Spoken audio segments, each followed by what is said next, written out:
SITയുടെ അന്വേഷണം നിഷ്പക്ഷമാണോ എന്ന കാര്യത്തിൽ സംശയമുണ്ട് എന്ന് തന്നെയാണ് കുമ്മനം വ്യക്തമാക്കിയത്.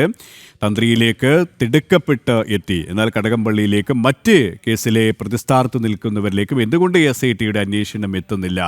തന്ത്രി കുറ്റം ചെയ്തിട്ടുണ്ടെങ്കിൽ അത് ആരായാലും അവർക്ക് ശിക്ഷ വിധിക്കട്ടെ. പക്ഷേ അതിനു മുന്നേയുള്ള ഈ ഒരു തിടുക്കം ചില സംശയങ്ങൾ സ്വാഭാവികമായും ജനിപ്പിക്കുകയാണ് എന്നാണ് കുമ്മനം വ്യക്തമാക്കിയത്. മറ്റു വാർത്തയിലേക്ക്.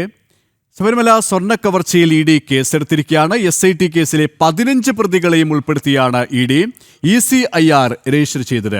കള്ളപ്പണം വെളുപ്പിക്കൽ നിരോധന നിയമപ്രകാരമുള്ള വകുപ്പുകൾ എല്ലാ പ്രതികൾക്കെതിരെയും ചുമത്തിയിട്ടുണ്ട്. മുഖ്യപ്രതി ഉണ്ണികൃഷ്ണൻ പോറ്റി ഉൾപ്പെടെയുള്ളവരെ ആദ്യഘട്ടത്തിൽ ചോദ്യം ചെയ്യും. SIT കൈമാറിയ FIR-കൾ, റിമാൻഡ് റിപ്പോർട്ടുകൾ, മൊഴികൾ എന്നിവയുടെ അടിസ്ഥാനത്തിലാണ് ED പ്രാഥമിക വിവരശേഖരണം പൂർത്തിയാക്കി കേസെടുത്തത്. പോലീസ് FIR-ന് തുല്യമാണ് കള്ളപ്പണ ഇടപാടുകളിൽ ED രജിസ്റ്റർ ചെയ്യുന്ന ECIR. കേസിലെ പ്രതികളായ ഉണ്ണികൃഷ്ണൻ പോറ്റി, ദേവസ്വം ബോർഡ് മുൻ പ്രസിഡന്റുമാരായ A. Padmakumar, N. Vasu, smart creation CEO Pankaj Bhandari, കർണാടകയിലെ ജ്വല്ലറി ഉടമ ഗോവർദ്ധൻ എന്നിവരെ ആദ്യഘട്ടത്തിൽ ചോദ്യം ചെയ്യും. വൻ കവർച്ചയാണ് പ്രതികൾ ലക്ഷ്യമിട്ടിരുന്നതെന്നും 7 പാളികളിൽ നിന്നായി 409 ഗ്രാം സ്വർണം പ്രതികൾ മോഷ്ടിച്ചെന്നുമാണ് SIT അന്വേഷണത്തിൽ കണ്ടെത്തിയത്. സ്മാർട്ട് ക്രിയേഷൻസിൽ വെച്ചാണ് സ്വർണം വേർതിരിച്ചെടുത്തതെന്നും വ്യക്തമായിരുന്നു. ശബരിമല സ്വർണ്ണക്കവർച്ചയിൽ ED അന്വേഷണം വേണ്ടെന്ന നിലപാടായിരുന്നു സർക്കാരിനും ദേവസ്വം ബോർഡിനും SITക്കും. ഇതെല്ലാം മറികടന്നാണ് ECIR രക്ഷിച്ചത് ED അന്വേഷണം ആരംഭിച്ചിട്ടുള്ളത്.